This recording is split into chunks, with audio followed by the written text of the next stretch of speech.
Jaxson Hargrove and Kylie Ellison. Two people from two different worlds. He had power, she had nothing. He was feared, she was forgotten. The world looked at him and stepped aside. The world looked at her and looked away. But something happened that no one expected.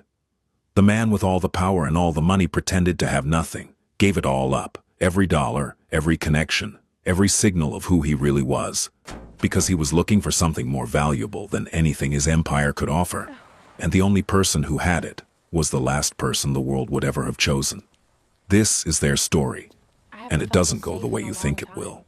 There were exactly 3 people in the world who knew Jaxson Hargrove's real net worth, and 2 of them were dead.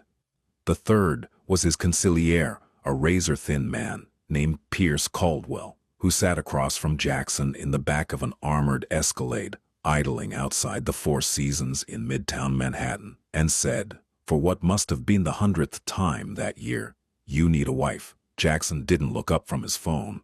He was reading a message from one of his lieutenants about a shipment reroute through the port of Newark, and the numbers weren't adding up. He deleted the message, pocketed the phone, and said, no. The Underwood are offering their youngest daughter, 24, Princeton educated, speaks 4 languages. I said no. Pierce leaned back against the leather seat and exhaled through his nose, the way he always did when he was calculating how far he could push before Jaxson shut the conversation down permanently. He'd been Jackson's right hand for 11 years, which meant he understood the man better than anyone alive, and he still couldn't crack this particular wall. Because the wall wasn't about strategy. It wasn't about alliances or bloodlines or the quiet arithmetic of organized power. The wall was about Jaxson Hargrove's dead certainty, buried so deep it had calcified into something closer to bone than belief, that no woman on earth would ever love him for anything other than what he could provide. He was 37 years old. He controlled legitimate business holdings worth north of $400 million and illegitimate operations that doubled that number. He owned properties in 6 countries. He had a jaw like a hatchet and shoulders like a refrigerator and eyes the color of gunmetal that made grown men stammer when he looked at them directly. He was, by any external measure, the kind of man who should have had his pick of anyone. And he had. That was the problem. He'd had Nicolette, his college girlfriend, who'd wept and said she loved him right up until the moment she discovered there was a ceiling on his father's generosity, at which point she'd vanished so cleanly you'd think she'd been in witness protection. He'd had Serena, the model, who'd loved him with a devotion that turned out to be perfectly calibrated to the size of the monthly allowance he deposited in her account.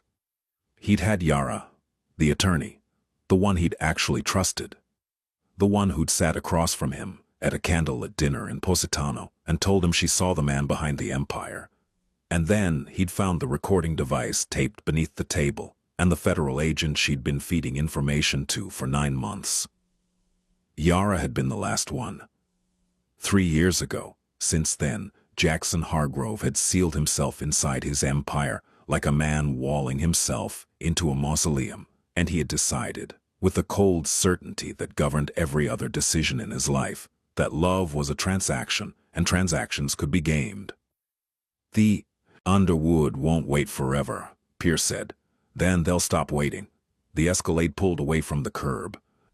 Rain streaked the windows.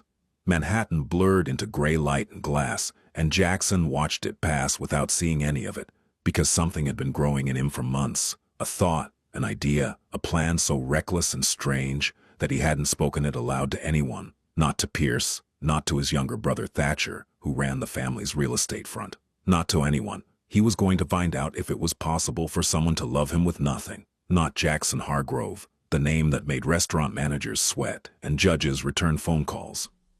Not the man with the black card and the penthouse and the fleet of vehicles and the army of soldiers who would put a bullet in someone's kneecap if he raised an eyebrow at the wrong angle. Just Jaxson, a man, broke, ordinary, invisible. He was going to strip himself of everything, every dollar, every connection, every signal of power, and walk into the world as no one, and he was going to see what happened, because he had to know. The not knowing was eating him alive. What he didn't know, couldn't have known, was that the only woman who would see anything worth loving In the shell of a man he was about to become was the one the rest of the world had already decided wasn't worth seeing at all. It took him 3 weeks to build the identity. His name would be Jaxson, 35, recently laid off from a warehouse logistics company. No car, no credit. A studio apartment in Kearney, New Jersey, that he'd rented through a shell LLC and then stripped of anything that cost more than what a man making $14 an hour could afford. He bought clothes from Goodwill, work boots with cracked soles, a Carhartt jacket with a broken zipper, jeans that didn't fit quite right. He grew his beard out. He stopped getting his hair cut. He removed his Patek Philippe and locked it in a safe deposit box, and he bought a Casio digital watch from a gas station for $8. Pierce thought he had lost his mind. "This is insanity," Pierce said, standing in the doorway of the Kearney apartment, looking at the stained linoleum and the mattress on the floor and the kitchen where the faucet dripped a metronome of brown water into the sink. "You're the most powerful man east of Chicago, and you're going to live like this." Voluntarily. For 3 months, Jaxson said. He was sitting on the mattress, lacing up his thrift store boots, and for the first time in years, something in his face looked almost alive. Not happy exactly, more like a man who had been drowning in still water and had finally decided to swim. 3 months, no contact with the organization except emergencies, no money except what I earn. No one knows who I am. And if someone recognizes you? No one sees the help, Pierce. That's the whole point. He wasn't wrong.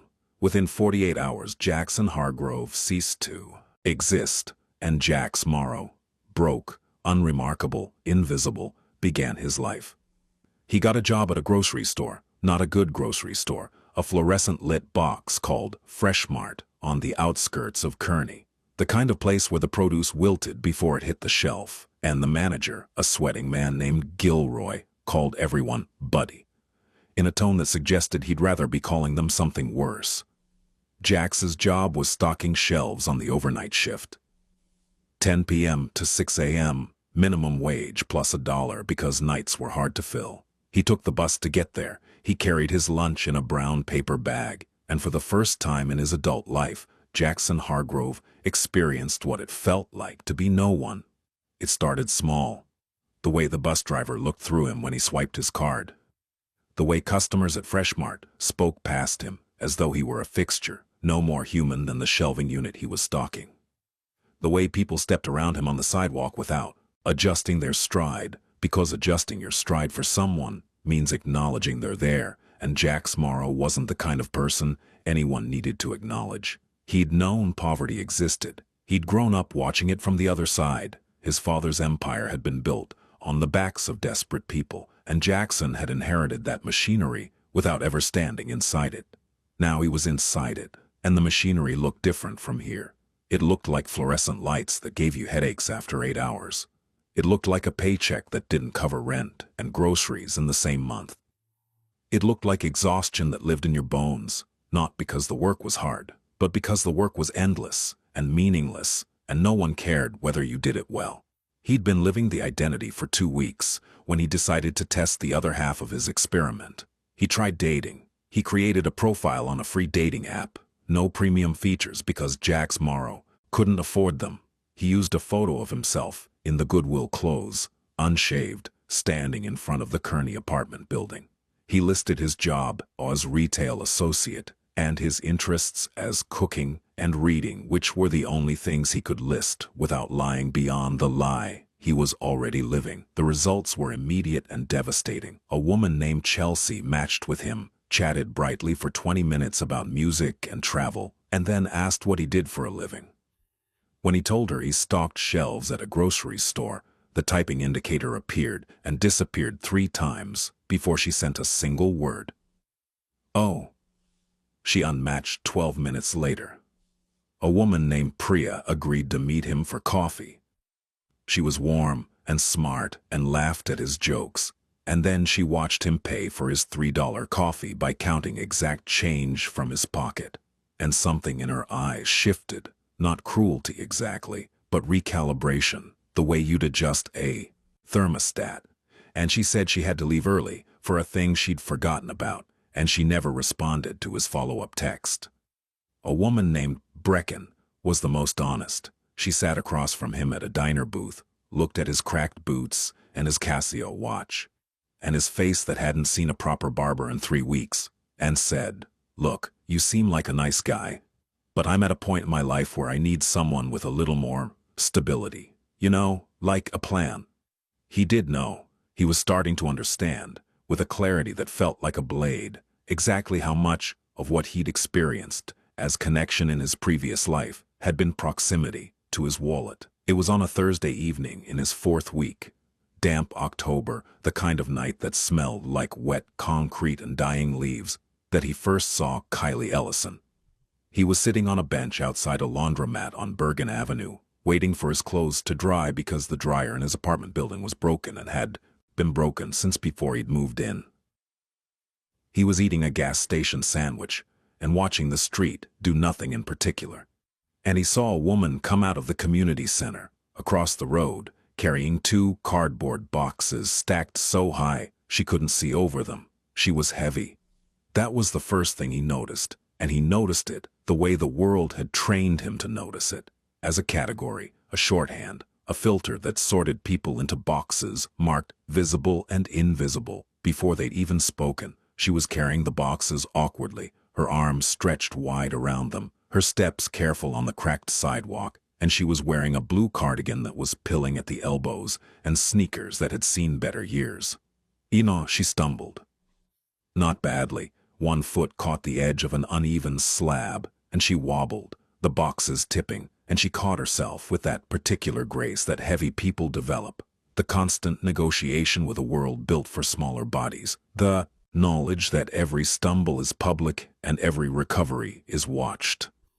A man walking past, leather jacket, earbuds in, moving fast, sidestepped her without slowing. A couple on the other side of the street didn't even glance over.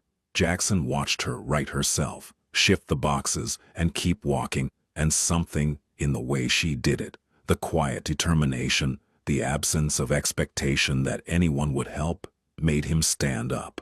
"Hey," he said, jogging across the street. "Can I grab one of those?" She peered around the boxes at him. She had brown eyes, not the kind of brown that poets write about, not amber or mahogany or any of those words that exist, because men decided some browns were beautiful and some were just brown. Her eyes were dark and warm and wary, the eyes of someone who had learned that unsolicited help usually came with a price tag. "I've got it," she said. "I can see that, but your arms are going to fall off in about 30 seconds. A pause. She studied. Him, the beard, the cracked boots, the jacket with the broken zipper, and something in her assessment was different from the assessment he'd gotten from Chelsea and Priya and Brecken. Those women had looked at him and seen what he lacked. This woman looked at him and seemed to be deciding something else entirely, whether he was safe. "The top one," she said. "It's lighter." He took the top box. It was full of children's books, dog-eared and soft-spined. He walked beside her to a white Toyota with a dent in the rear quarter panel, and she opened the trunk with her hip because her hands were full, and they loaded the boxes in together. "Thank you," she said. She pushed a strand of dark hair behind her ear. She was sweating slightly from the effort, and she didn't try to hide it, which struck him as unusually honest. "What's all the books for?" "I run a reading program at the community center. For kids who—" She stopped herself as though deciding how much to explain to a stranger. "For kids who need it. That's good work. It doesn't pay." She said it without bitterness, just flatly, the way you'd state the weather. "I'm Jax," he said. "Kylie." She got in her car. She didn't ask for his number. She didn't linger. She pulled away from the curb, and the taillights of her dented Toyota disappeared down Bergen Avenue, and Jax Morrow stood on the sidewalk in the October cold and realized that was the first conversation he'd had in 4 weeks where the other person hadn't been performing. She hadn't flirted. She hadn't tried to impress him. She hadn't calculated his worth or angled for information. She had simply been a person talking to another person, and the interaction had lasted maybe 90 seconds. and it was the most real thing that had happened to him in years. He didn't seek her out. That wasn't how the test was supposed to work. He wasn't supposed to choose someone. He was supposed to let someone choose him. But Kearney was a small place, and the community center was 2 blocks from the laundromat and 3 blocks from the bus stop he used every night to get to Freshmart. And so he saw her again. And again. And again. He saw her unlocking the community center at 7 in the morning with a coffee in one hand and her keys in her teeth. He saw her chasing a 6-year-old down the sidewalk while the kid shrieked with laughter and Kylie shouted, "Deshaun, I swear if you run into that street." He saw her sitting on the center's front steps one evening, eating a sandwich alone, reading a paperback with the spine cracked so far it was nearly in 2 pieces. He saw the way other people treated her at the Fresh Mart, where she came in on Wednesday evenings to buy groceries. He watched from behind the cereal aisle as 2 women in yoga pants whispered to each other while Kylie reached for a box of pasta, and one of them, ponytail, manicured nails, the kind of casual cruelty that comes with never having been on the receiving end, said just loud enough, "Some people really should try the salad section first." Kylie's hand froze on the pasta box for half a second, just half a second. Then she put it in her cart and moved on. He saw her at the bus stop one morning, standing in the rain because the shelter's bench had been taken by 3 teenagers who sprawled across it as though it belonged to them, and none of them shifted an inch to make room. A man waiting for the same bus looked at Kylie, looked at the rain soaking through her cardigan, and then took a deliberate step to the side, not to make room, but to distance himself, as though standing near her might be read as association. Jaxson watched all of this from the margins of his false life, and something inside him began to shift in a direction he hadn't anticipated. He'd started this experiment to find out if anyone could love him without his money. He hadn't expected to spend most of it watching someone else navigate a different kind of invisibility, one that had nothing to do with bank accounts and everything to do with the size of her body and the smallness of other people's imaginations. Their second real conversation happened because of rain. He was leaving Fresh Mart at 6 in the morning after his shift, bone-tired and smelling like cardboard and floor cleaner, and the sky opened up, not drizzle, a full assault, sheets of water that turned the parking lot into a shallow lake in under a minute. He stood under the store's awning, debating whether to walk to the bus stop and accept the drowning, and that's when he saw the white Toyota with a dented quarter panel sitting in the parking lot, with its hood up and steam rising from the engine. Kylie was sitting in the driver's seat, with the door open, staring at the engine like it had personally offended her. She was already wet. Her cardigan, a different one, green this time, but still pilling, was dark with rain across the shoulders. "That doesn't look great," he said, walking over. She looked up. Recognition flickered across her face. "Box guy. Jax. I remember." She gestured at the engine. "My radiator hose cracked. Apparently this is what happens when you drive a car held together by prayer and duct tape. You need a tow." "I need a time machine to go back to 2019, when this car was merely unreliable instead of actively hostile." She pulled out her phone, looked at it, and put it back in her pocket. "I called a tow. They said 45 minutes. That was an hour ago." He sat down on the wet curb next to her car. She looked at him with an expression he was beginning to recognize, not suspicion exactly, but a kind of careful attention, as though she was waiting for the catch. "You don't have to wait with me," she said. "I know. Seriously, you just got off a shift, right? You look exhausted." "I am exhausted, but I'm also already wet, and the bus doesn't come for 20 minutes, so." He shrugged. "Tell me about the, reading program." She studied him for another long moment. Then she sat down on the curb beside him, and she told him. It was called Read Bridge. She'd started it 4 years ago after quitting a soul-deadening desk job at an insurance company. The community center let her use the space for free in exchange for running their after-school activities, which meant she was technically working 2 jobs for the pay of 0. She had 23 kids in the program, ages 6 to 12, most from families where books were a luxury and reading for pleasure was an abstraction. She drove to library sales and thrift stores across 3 counties to find books. She wrote grants on weekends. She'd been turned down for funding 14 times.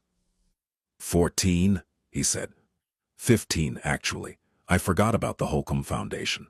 They sent me a letter that was so politely devastating I framed it. She almost smiled.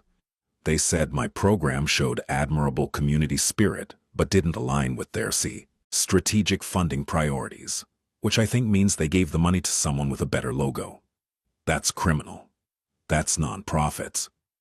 The tow truck arrived. The driver was 40 minutes late and annoyed about it, and he looked at Kylie in her steaming car and said, "This thing's barely worth towing." And Jaxson felt something hot and sharp rise in his chest, the reflex of a man accustomed to making people regret their disrespect, and he swallowed it. Jax Morrow didn't have that power. Jax Morrow could only stand on a wet curb and watch. But Kylie handled it herself. She looked at the driver with a steadiness that had nothing to do with aggression and everything to do with exhaustion that had crystallized into patience, and she said, "It's worth towing to me.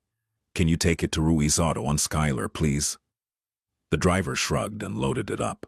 When the truck pulled away, Kylie turned to Jax and said, "Thanks for sitting with me. That was..." She stopped. People don't usually do that. Sit on wet curbs? Stay. The word landed between them with a weight that had nothing to do with radiator hoses. He held her gaze for a moment too long, and she looked away first, pulling her wet cardigan tighter around herself, and he understood that she had just told him something enormous without meaning to. People don't stay.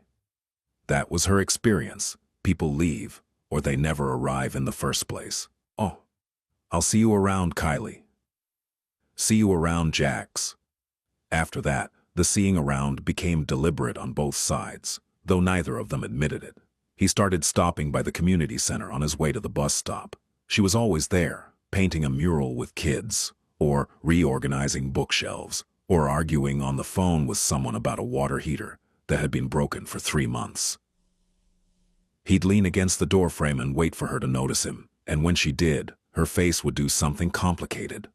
Pleasure and wariness and a kind of preemptive bracing, as though every good thing came with an expiration date she was already counting down to. He brought her coffee once. Gas station coffee, because that was what Jax Morrow could afford. She took it like he'd handed her a diamond. "You didn't have to do that," she said. "It's 79 cents. It's not about the price." She was right, it wasn't. They fell into a rhythm. He'd help her carry boxes. She'd save him a seat on the community center steps. They'd talk, real talk, the kind that meanders through childhood memories and half-formed opinions, and the quiet confessions that only happen when two people are sitting close together in the dark, and neither one is performing. She told him about growing up in Bayonne with a mother who was constantly dieting, and a father who left when Kylie was 11, and a sister who was thin and blonde and beloved in the way that thin, blonde girls are beloved in a world that treats beauty like currency. She told him about the first time she was called fat. She was 8. It was a boy named Kevin Briggs, and she could still remember the exact shade of red his backpack was. She told him about the years of trying to shrink herself, the diets, the gym memberships, the morning runs that left her crying on the sidewalk, not from exertion, but from the feeling that no matter how far she ran, she was always running toward a version of herself that didn't exist. "I stopped," she said one evening. They were sitting on the steps, the October air sharp and clean, and the streetlights were just coming on. "About 3 years ago, I just stopped, not stopped caring about my health, but stopped trying to earn my way into being treated like a person. I decided I was going to be a person regardless. How's that working out? Some days it's revolutionary. Some days it's just exhausting." She asked him about himself, and this was where the guilt started. He told her truths, wrapped in lies. He told her he'd grown up on the East Coast, true. That his father had been a hard man, true. That he'd spent most of his adult life in a world he didn't choose, true. That he was trying to figure out who he was outside of that world, true in a way that would have astonished her if she'd known the full shape of it. He told her he was broke, and she didn't flinch, she didn't recalculate. She didn't develop a sudden prior engagement. She just nodded and said, "Me too. Welcome to the club. Meetings are Tuesdays. The only refreshment is anxiety." He laughed. He hadn't laughed, really laughed, the kind that starts in your stomach and catches you off guard, in longer than he could remember. He was falling for her. He knew it the way you know a storm is coming. The pressure change, the shift in the air, the knowledge that something irreversible is about to happen, and there's absolutely nothing you can do to stop it. She was falling for him too, though she would have denied it if asked. She would have said she didn't have time. She would have said she'd learned not to invest in things that weren't built to last. She would have said all the reasonable, self-protective things that people say when they're trying to talk themselves out of feeling something that terrifies them, but her face gave her away every time he appeared in the doorway. And the way she found excuses to touch his arm when she talked, and the way she said his name, Jax, with a softness that she reserved for no other word. 6 weeks in, on a night when the temperature had dropped enough to turn their breath visible, they were walking back from a corner store where Kylie had bought supplies for a Reed Bridge holiday event, and she slipped on a patch of ice. He caught her, his hands closed around her arms, and she collided with his chest, and for a moment they were pressed together, her face inches from his, her breath warm on his jaw, her eyes wide with surprise and something else. And the world contracted to the space between their bodies. "Sorry," she whispered. She didn't pull away. "Don't be. She laughed, but it was a nervous laugh, the kind that covers what you're actually filing. "I'm not exactly light. You probably should have let me fall." "That's never going to happen." He said it quietly, and he meant it in so many more ways than she knew, and the guilt hit him like a fist because he was lying to this woman. Every day, every conversation, every moment of closeness was built on a deception, and she was giving him something real. Her trust, her humor, her wounded and cautious and beautiful honesty, and he was giving her a fiction. He let go of her arms. She stepped back. The moment evaporated into the cold night air. "I should get home," she said. "Kylie. I'll see you tomorrow, Jax." She walked away, and he stood on the frozen sidewalk and hated himself with a precision and thoroughness that would have impressed anyone who'd ever tried to hate Jaxson Hargrove. The problem with living a lie is that the world doesn't pause to accommodate your moral crisis. While Jaxson was falling in love with Kylie Ellison on the frozen sidewalks of Kearney, New Jersey, the machinery of his real life was grinding forward without him. Pierce called on a burner phone every Sunday. The updates were compressed and urgent. The Underwood were making moves on Jackson's distribution network. A federal investigation had subpoenaed records from one of his shell companies. His brother Thatcher had made a deal without authorization that was going to require delicate correction. "You need to come back," Pierce said during the 8th Sunday call. "Not yet." "Jaxson," I said, "not yet." He couldn't come back yet. He couldn't come back because he hadn't finished what he'd started, and because leaving now meant leaving Kylie, and leaving Kylie had become unthinkable in a way that frightened him. But the outside world was pressing in from another direction too, one he hadn't anticipated. There was a man named Boyd Wessler. He was the property manager for the building that housed the community center. A paunchy man with a comb-over and a gold watch he couldn't afford, and the particular brand of petty authority that flourishes in men who have been given a small amount of power over people with no recourse. Boyd had been raising the rent on the community center space for 2 years, incrementally, strategically, squeezing Kylie's program the way you'd squeeze a tube of toothpaste. Slowly enough that no single increase was worth fighting over, but relentlessly enough that the end was inevitable.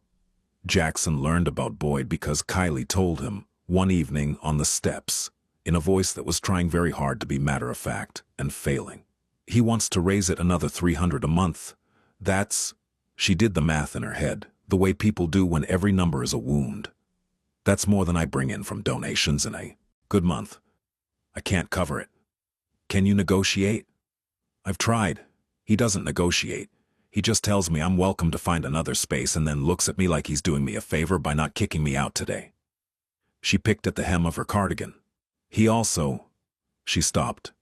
"He also what?" She was quiet for a long time. Then, He makes comments about my weight. Not outright, just, jokes, little remarks about how the floor joists can only take so much, haha, or asking if the snack table at the kids' events is really for the kids, that kind of thing. The heat in Jackson's chest flared so violently, he had to press his hands flat on the concrete step to keep himself seated. In his other life, Boyd Wessler would be having a very different kind of conversation. The kind that took place in a room with no windows and ended with a revised understanding of how one speaks to other human beings. But Jax Morrow had no leverage. Jax Morrow was a grocery store clerk who couldn't even fix his own apartment's dryer. "He shouldn't talk to you like that," Jaxson said. His voice was controlled, but Kylie glanced at him and something flickered across her face. She'd heard the undertone, the steel beneath the calm, and it surprised her. "People talk to me like that all the time, Jax." "That doesn't make it right." "No, but it makes it Tuesday." The way she said it, dry, resigned, without self-pity, broke something in him, not because she was weak, because she was so profoundly strong, and the world was punishing her for it. He started paying closer attention after that, and what he saw made the heat in his chest burn hotter. He saw the way the cashier at the pharmacy spoke to Kylie in a loud, slow voice, as though her body size had somehow impacted her hearing. He saw the way the bus seat beside her was always the last one taken. He saw the way men looked at her, not with hostility, which would at least have been a form of acknowledgement, but with nothing. As though she were a blank wall, a parked car, a thing to walk past. He saw the way her Reed Bridge kids looked at her too, and that was different. Those kids looked at her like she'd hung the moon. A girl named Aaliyah, 7 years old, with braids and a gap-toothed grin, hugged Kylie every single day with the kind of full-body commitment that only children are capable of, and Kylie would scoop her up and say, "Hey, my favorite reader," and Aaliyah would say, "I finished a whole chapter by myself," and Kylie would react as though Aaliyah had just announced she'd been accepted to Harvard. Those kids saw Kylie. They saw her clearly and completely, with the uncorrupted vision of people who hadn't yet learned that the world sorts human beings by the shape of their bodies. Jaxson saw her too, and what he saw was the most remarkable person he had ever met.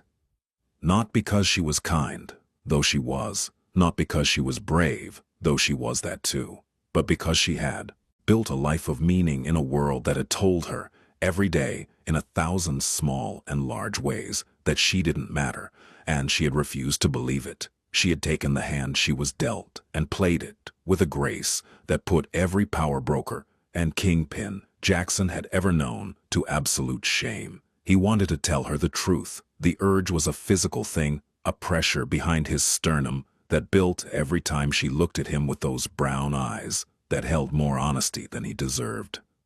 But the truth would end it. He knew that with the same certainty he knew anything. The truth would transform him from Jax, the broke grocery store worker who sat on wet curbs and brought gas station coffee, from a person into a symbol, a mogul, a category.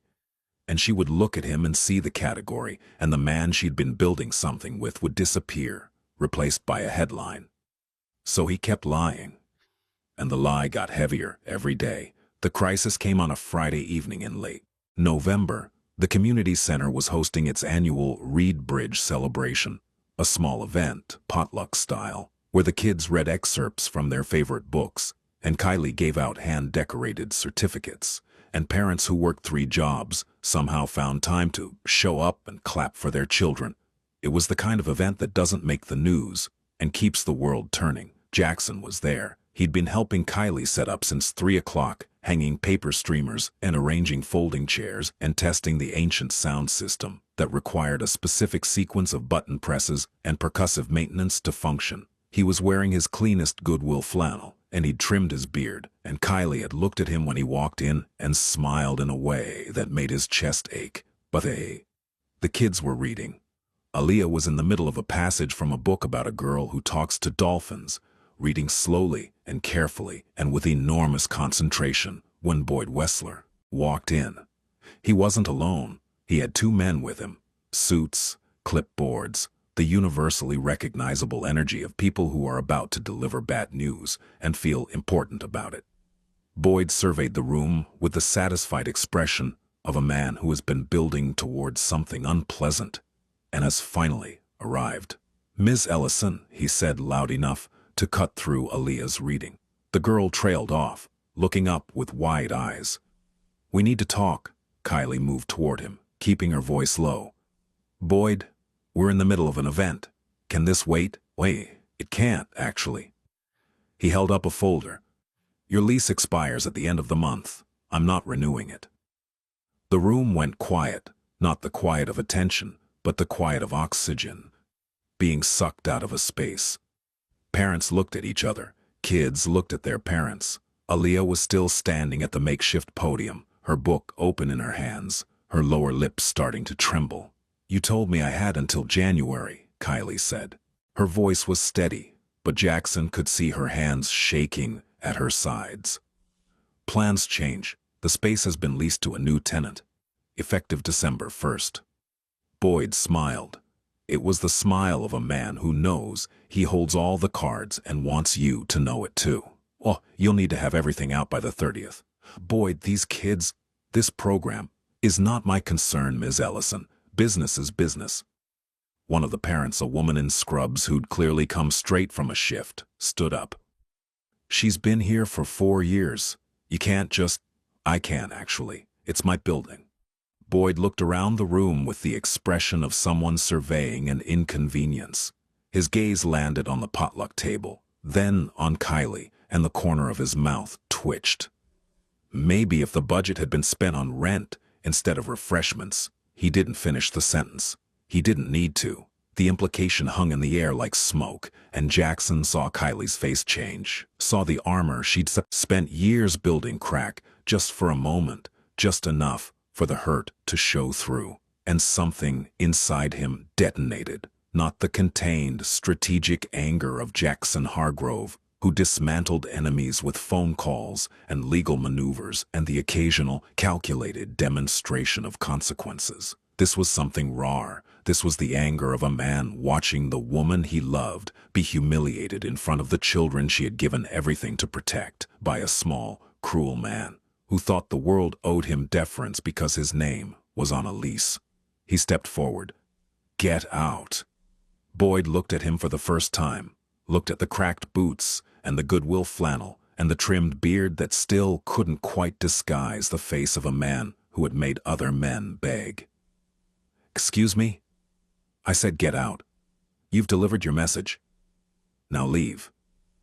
"And who exactly are you?"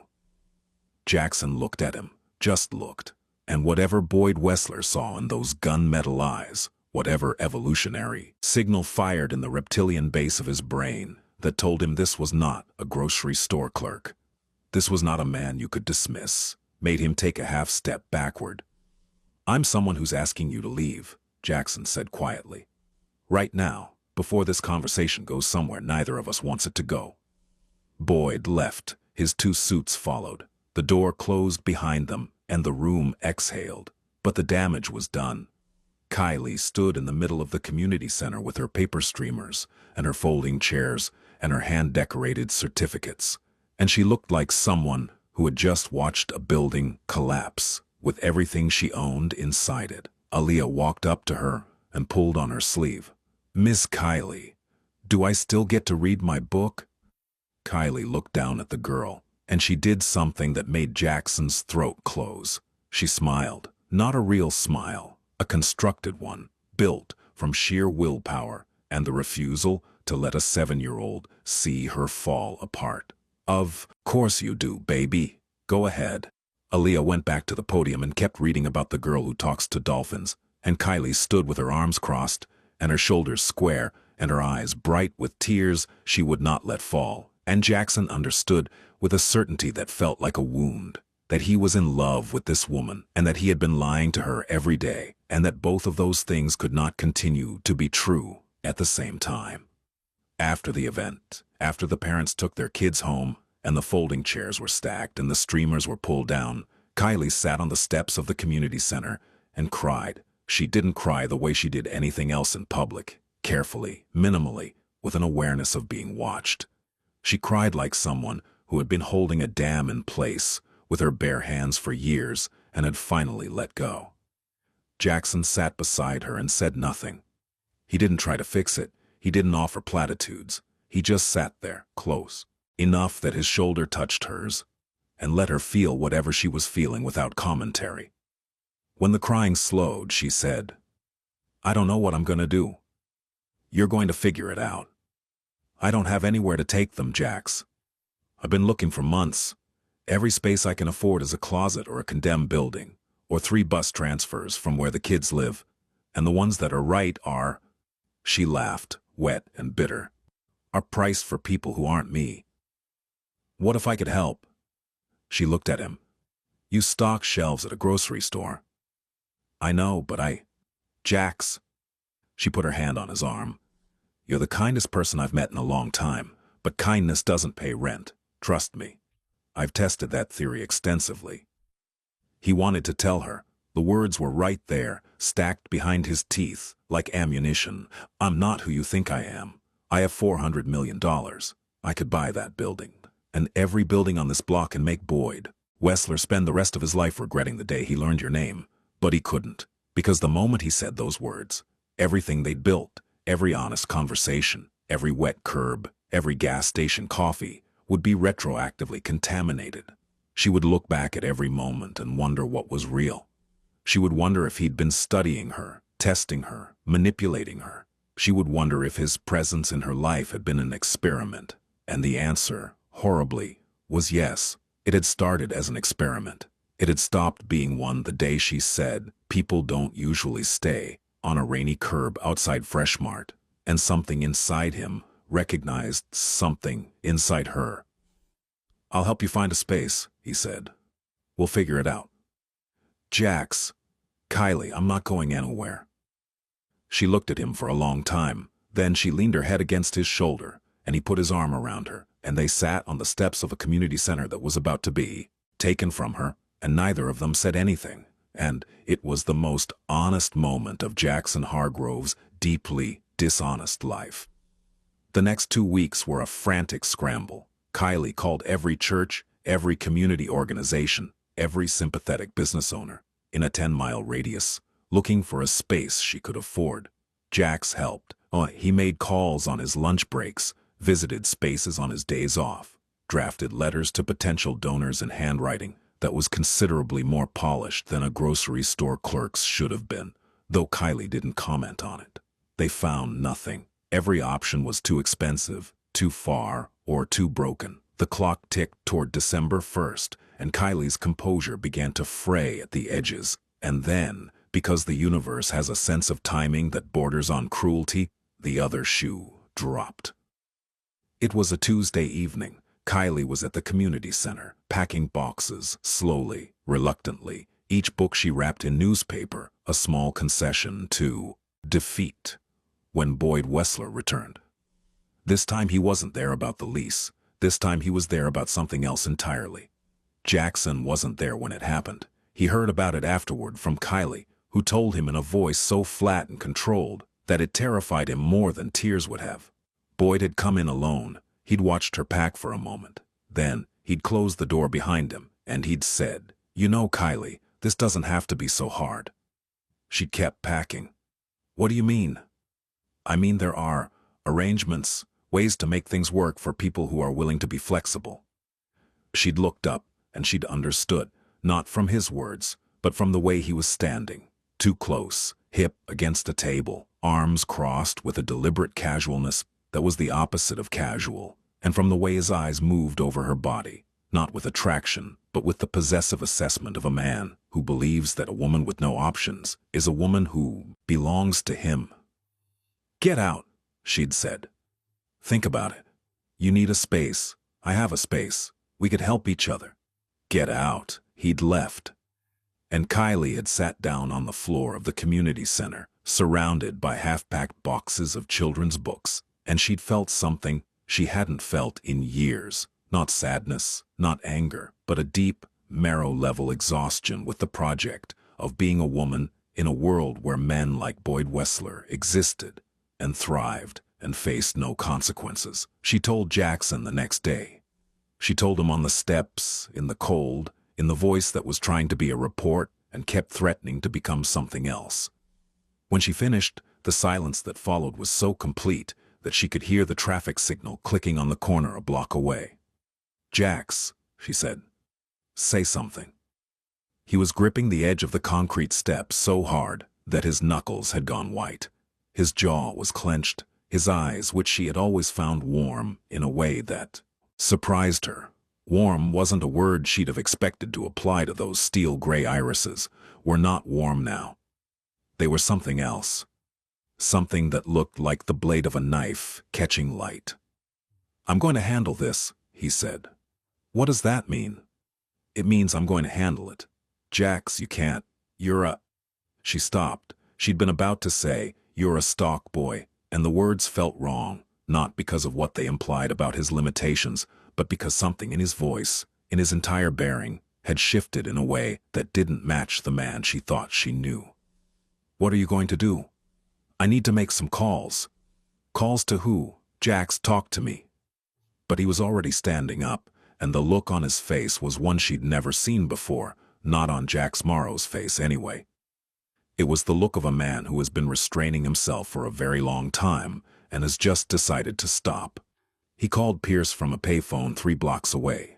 "I need a full workup on a man named Boyd Wessler," he said. "Property manager, operates in Kearney. I want everything. Financial records, tax filings, building code violations, tenant complaints, everything." "Does this mean you're—" "It means I'm handling something. How fast can you get it?" 24 hours. "You have 12. Pierce delivered in 10. The file was waiting in a dead drop at a storage unit in Newark, a manila envelope thick enough to be a novel, containing the complete financial biography of Boyd Wessler. It was worse than Jaxson had expected.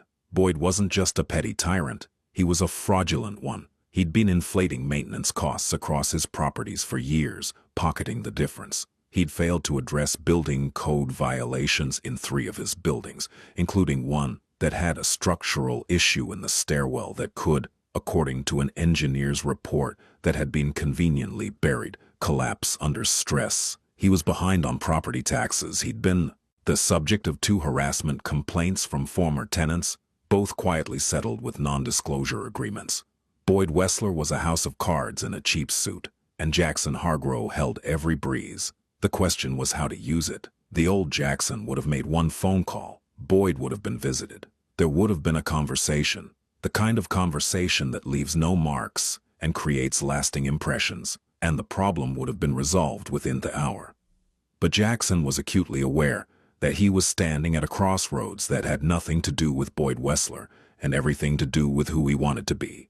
He could destroy Boyd from the shadows. He had the power and the infrastructure, but doing it that way meant doing it as Jaxson Hargrove, the man who solved problems through fear and force, and that man was exactly who he'd been trying to escape. Or he could do it the right way, the legal way, the way that would take longer and require more exposure and might, probably would blow his cover entirely, but would leave him standing on ground that Kylie could respect. He chose the second path, and it cost him everything. He contacted a reporter, not through Pierce, not through channels, but directly. A woman named Ingrid Backer at the Bergen Record who'd spent her career covering local corruption, and who, when Jaxson called her from the payphone and described what he had, said, "If even half of this checks out, this man is finished."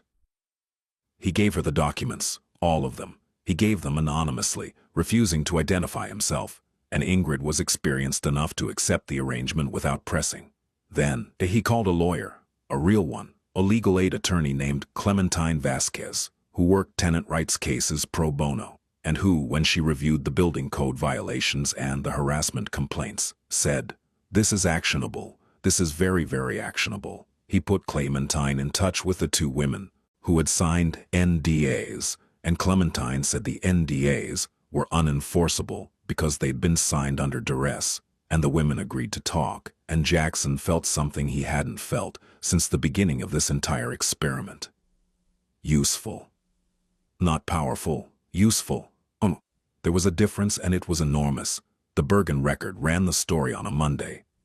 It was detailed, damning, and thorough. Oh, Boyd Wessler's financial fraud, his building code negligence, the harassment allegations, all of it laid out with the kind of meticulous documentation that leaves no room for denial. By Wednesday, the county had opened an investigation. By Friday, Boyd's properties were being inspected. By the following Monday, his business license was suspended pending review. And somewhere in the middle of all of this, because Jaxson had been too focused on dismantling Boyd to manage his own cover story, the truth began to unravel. It started with Ingrid Bakker. She was a good reporter, good enough to wonder where a stack of forensic quality financial documents had come from, and good enough to trace the storage unit where the dead drop had been made, and good enough to find a security camera that showed a man in a Goodwill flannel and cracked boots who didn't move, like a man in a Goodwill flannel and cracked boots. She didn't publish it. She did something worse. She called Kylie. Kylie told him about the call on a Thursday evening, sitting on the steps of the community center that she was now, thanks to the investigation, not required to vacate. Her voice was different, not flat, not controlled, not doing any of the things she did to protect herself. Her voice was raw. "A reporter called me," she said. "Ingrid Bakker, from the Bergen Record." Jaxson went very still. "She asked me about you, about Jax Morrow." Kylie looked at him, and her eyes were the eyes of someone who is holding the last piece of a puzzle they don't want to complete. "She said the documents that took down Boyd came from someone matching your description. She said she tried to look into Jax Morrow and couldn't find him. No social security trail. No employment history before 2 months ago. No past." She paused. "She asked me if I knew who you really were." The silence between them was the loudest thing Jaxson had ever heard. "Do you?" she asked. He could have lied, one more lie on top of all the others. He could have deflected, explained, constructed some plausible story that would buy him time. Instead, he told her the truth, not gently, not strategically. He told her the way a man tells the truth when he's been carrying it so long that his arms are shaking, clumsily, desperately, with the kind of completeness that leaves nothing hidden. He told her his name was Jaxson Hargrove. He told her about the empire, the money, the power. He told her about Nicolette and Serena and Yara. He told her about the experiment, the test, the idea that he could strip himself of everything and find out if anyone could love what was left. He told her about the dating app and Chelsea and Priya and Brecken. He told her about sitting on a bench outside a laundromat and watching a woman carry 2 boxes of children's books and stumble on a cracked sidewalk and keep going. He told her he loved her. He said it simply, without decoration. The way you say something that has become so fundamental to your daily existence, that embellishing it would be like describing the taste of water. "I love you, Kylie. And I know that doesn't mean what it should mean right now, because everything I built between us was built on a lie, and you have every right to—" "Stop," she said. He stopped. She stood up. She crossed her arms. She looked down at him sitting on the steps, and her face was doing something he'd never seen before, a kind of terrible arithmetic, as though she were retroactively recalculating every conversation, every moment, every gas station coffee and wet curb and shoulder leaned upon, adjusting each memory for the variable she hadn't known was present. "You tested me," she said. "That's not... You created a fake identity so you could test women, like a science experiment, like..." Her voice cracked. "Like we were subjects. Kylie. And I passed. Congratulations. The fat girl who can't get a date was nice to the fake poor guy. What a heartwarming result." The bitterness in her voice was so concentrated, it was almost chemical. "Is that the story? Is that the narrative? Because let me tell you how it sounds from here, Jaxson, whoever you are. It sounds like a man with too much money and too many options decided to go slumming, and he found a woman desperate enough to be grateful for gas station coffee, and now he wants credit for noticing she had a personality. That is not what this is. Then what is it? Because from where I'm standing, you lied to me. Every day, every conversation, you looked me in the face and you lied, and she pressed her hand against her mouth for a moment. When she took it away, her chin was trembling. I told you things. Real things. Things I don't tell people. About my family. About being called fat. About... She stopped. About people not staying. I'm not. And the whole time, you were someone else. You were a man with $400 million, playing pretend. Do you understand how that feels? Do you understand what it's like to find out that the one person who made you feel seen was wearing a costume? She was crying now, and it wasn't the dam-breaking cry from the night of the Reed Bridge event. It was a quieter, more devastating kind of crying, the slow leak of someone who has been punctured in a place they thought was protected. I need you to leave, she said. Kylie, please. I need you to leave right now. He left. He walked back to the apartment in Kearney that he didn't need, wearing clothes he hadn't had to buy, and he sat on the mattress on the floor and stared at the wall and understood, for the first time in his life, that having all the power in the world meant nothing, when the only person who mattered wanted nothing to do with you. He didn't call her. He wanted to. The impulse was almost physical, a magnetic pull that made him reach for his phone 15 times in the first hour. But he didn't, because Kylie had asked him to leave, and respecting that request was the first honest thing he could give her.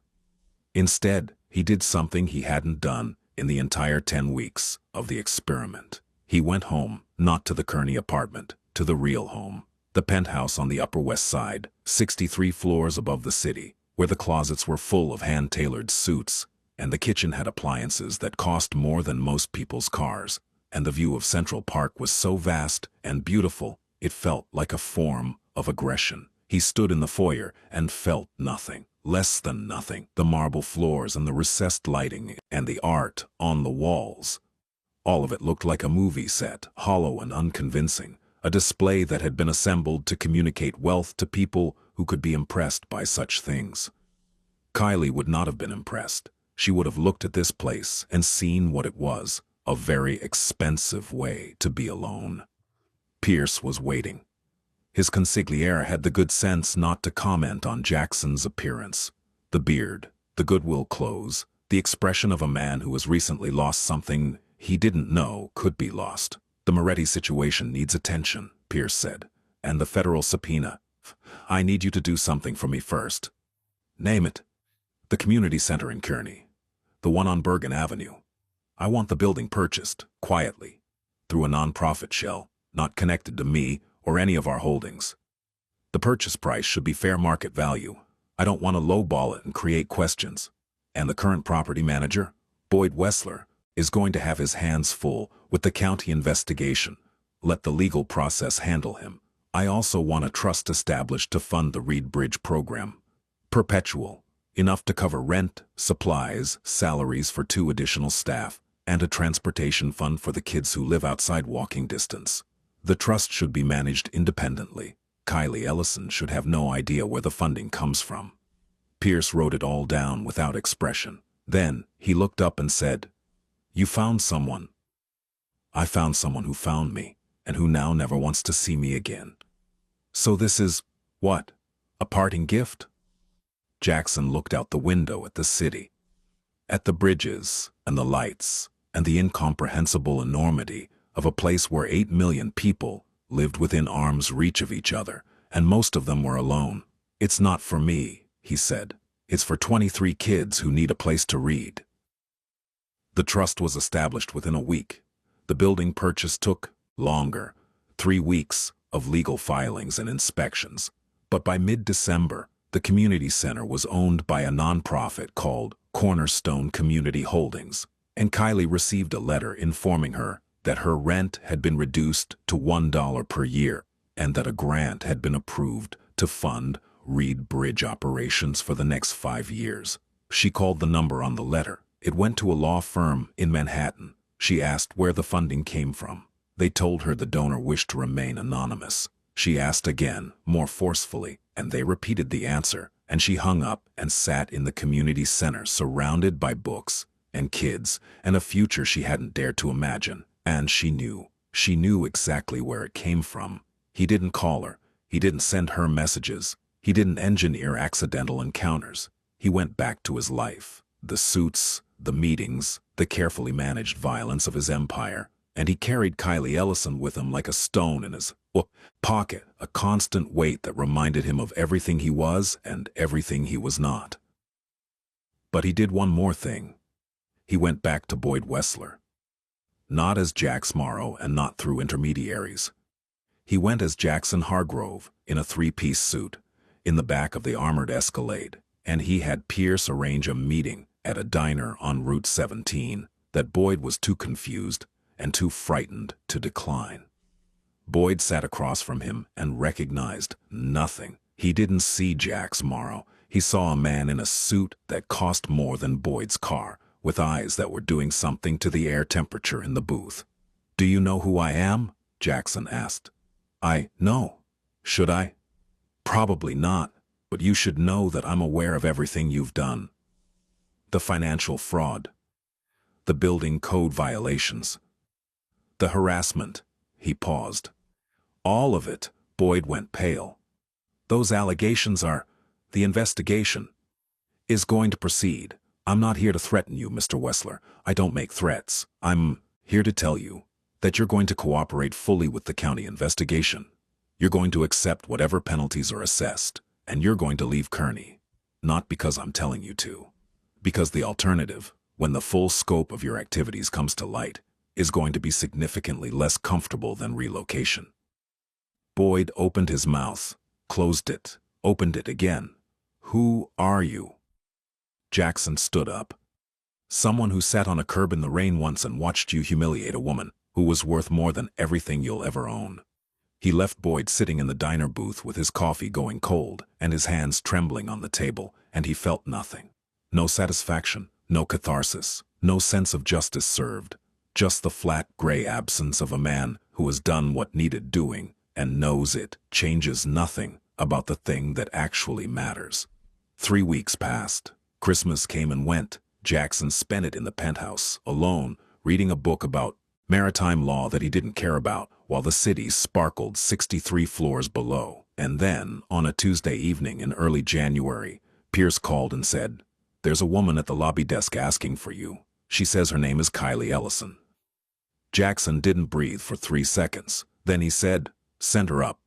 She came out of the elevator looking exactly like herself. Blue cardigan, pilling at the elbows, sneakers, dark hair pushed behind her ears, and she looked around the penthouse with an expression that was not impressed or intimidated, but rather deeply, carefully analytical, as though she were translating what she saw into a language she understood.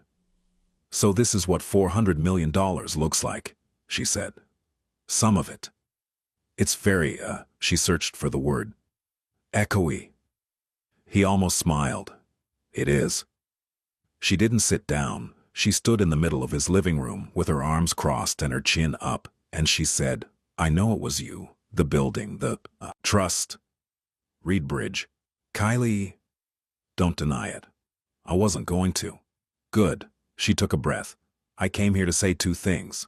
The first thing is, what you did for those kids, for that program, was the most significant thing anyone has ever done for me, and I'm grateful. I need you to know that. You said 2 things. The second thing is that I'm still furious with you." Her voice cracked on the word furious, and the crack revealed something underneath, not anger, or not only anger, but the particular anguish of someone who wanted desperately to forgive and couldn't figure out how without betraying herself. "You lied to me, Jaxson. You created a test and I was a subject, and the fact that you decided I passed doesn't make it less dehumanizing. It makes it more, because you had all the power the entire time and I had none, and I didn't even know the game was being played." "You're right," he said. She blinked.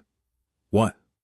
"You're right. Every word of that is right. What I did was selfish and arrogant and controlling, and the fact that I did it because I was hurt doesn't excuse it. I told myself I was looking for something real, but what I was actually doing was rigging the test so I couldn't get hurt. Then I set the terms. I held the secret. I watched and I evaluated, and I told myself I was being brave when I was being the opposite." She stared at him. He kept going. "You want to know what I learned?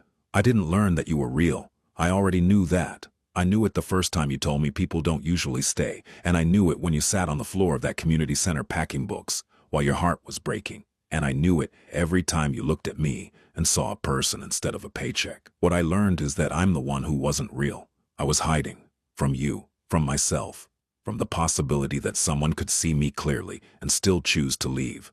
And that's exactly what you did. You saw me clearly, all of it, the lie, the test, the selfishness, and you chose to leave. And that was the most honest thing anyone has ever done to me. The room was very quiet. Below them, Manhattan hummed and glittered, oblivious. "So," he said, "I'm not asking you to forgive me. I'm not asking you for anything. I'm just telling you the truth, because I owe you that, and because it's all I have that's actually mine." Kylie uncrossed her arms. She looked at the floor. She looked at the window. She looked at him. "The coffee you brought me," she said. "The gas station coffee. Was that part of the test?" "No." "The night you waited with me for the tow truck, in the rain, was that part of the test?" "No."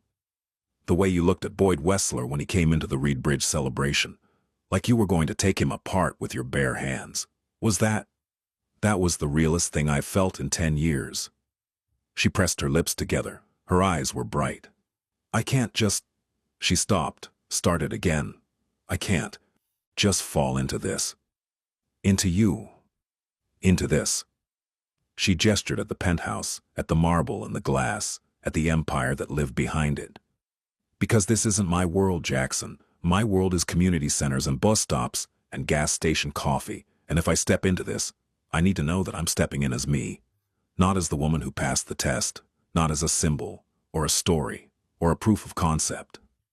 As me, Kylie. Overweight, underfunded, stubborn, real. That's exactly who I want. Prove it. How? I don't know yet, but I'll figure it out. And it won't be easy, and it won't be fast, and it won't look like whatever you're used to. I'm used to people lying to me for money. The bar is low." She almost smiled. Not quite, but almost. And that almost was enough to make Jaxson Hargrove, a man who had faced down federal agents and rival kingpins and the cold barrel of a gun pointed at his chest, feel something very close to hope. "Come by the community center sometime," she said. "The real you. Bring coffee. The good kind this time. You can afford it. When? Whenever you're ready to sit on a curb and be a person." She left. The elevator doors closed.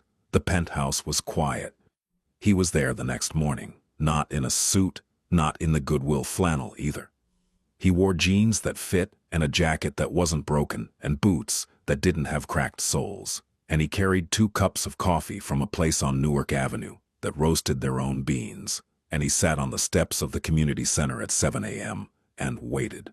She came out the door at 7:15 with her keys in one hand and a stack of papers in the other, and she saw him, and she stopped. "You're early," she said. "I've been waiting a long time." She sat down next to him. She took the coffee. She sipped it and raised her eyebrows. "This is significantly better than gas station coffee. Everything's going to be significantly better from here. That remains to be seen." But she was smiling, really smiling, for the first time since he'd told her the truth, a small, cautious, hard-won smile that didn't promise anything, but didn't close any doors either. It was the smile of a woman who had decided to take the risk of being seen by someone who had already proven he could hurt her and who was choosing, against all sensible advice, to believe that he wouldn't. He earned it, not all at once, and not easily. He came to the community center 3 times a week. He read to the kids. He painted murals. He fixed the sound system permanently, which turned out to require replacing it entirely. He learned Aaliyah's name, and Deshawn's name, and the names of all 23 kids, and he sat on the floor with them during reading time and listened to them struggle through sentences with the patient attention of a man who understood, perhaps for the first time, what it meant to show up for something that didn't pay.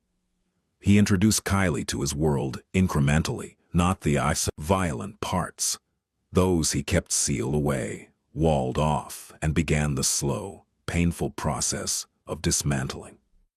He brought her to dinner with Thatcher, who was charming and nervous, and who later told Jaxson She's terrifying and wonderful, and you should marry her immediately. He took her to the legitimate businesses, the real estate holdings, the restaurant group, the charitable foundation that his accountants had created for tax purposes, but that Kylie, within a month, had restructured into something that actually functioned as a force for good. He also went to therapy. Kylie had suggested it. Suggested is a generous word. She'd said, "You need to talk to someone who isn't me about the fact that you created a fake identity to test women's love, because that is several layers of attachment dysfunction that I am not qualified to address." He'd gone reluctantly to a therapist in Montclair who specialized in what she called high-control individuals, and the therapist had spent the first 3 sessions just getting him to admit that his childhood had been abnormal. It was slow. The kind of slow that tests your patience and rewards your persistence. The slow of 2 people building something real on ground that had been salted by deception, watering it daily with honesty and stubbornness, and the kind of small, daily kindnesses that don't make stories but do make lives. He never asked her to change. Not her body. Not her wardrobe. Not her pilling cardigans or her sneakers, or the way she drove her newly repaired Toyota, even though he offered to buy her anything she wanted. She turned down the car. She turned down the clothes. She accepted the funding for Reed Bridge because it wasn't for her. It was for the kids. Everything else, she said, she would earn. She changed his life in ways he hadn't known were possible. She made him laugh. She made him eat dinner at a table instead of at a desk. She made him call his brother on his birthday. She made him sit still long enough to realize that the restlessness he'd carried his entire life wasn't ambition. It was fear. Fear of being seen. Fear of being known. Fear that if anyone looked past the money and the power and the name, they'd find nothing worth loving underneath. Kylie had looked, and she'd found something. Not a perfect man. Not a redeemed one. Not fully, not yet. A man who was trying. A man who had lied and who was learning, painfully and imperfectly, how to tell the truth. A man who sat on the floor of a community center and read books about dolphins to a 7-year-old, and who went home to a penthouse where the woman he loved was sitting on the couch in a pilling cardigan, eating takeout and reading grant applications, and who understood, looking at her, that this was the only wealth that had ever meant anything. On a spring evening, 4 months after she'd walked into his penthouse and told him to prove it, they were sitting on the steps of the community center. The sun was going down. The air smelled like cut grass and warming pavement, and the particular sweetness of a city in April when everything is beginning. Jax, she said. She still called him that sometimes. It was the name she'd fallen in love with, and she wasn't ready to let it go entirely, and he didn't ask her to. Yeah. Thank you. For what? For sitting on that curb in the rain, when you didn't have to. He looked at her. The blue cardigan, the brown eyes that weren't amber or mahogany, or any of the words that men invented to make some browns more valuable than others. The face that the world had decided wasn't worth seeing, and that he would spend the rest of his life looking at. Kylie, he said. That was the only thing I've ever had to do. She leaned her head against his shoulder. He put his arm around her. The streetlights came on one by one, and the community center glowed behind them, and inside it, on shelves that he had helped build, and she had filled with stories. 23 children's worth of books waited for morning. This is what love looks like when you strip everything else away. Not grand gestures. Not private jets. Not the gleaming machinery of power deployed in someone's name. A curb. A cup of coffee. A choice to stay. And the willingness, after everything, to be seen as you are, imperfect, uncertain, and completely, irreversibly human, by someone who has decided, against all evidence and expectation, that what you are is enough.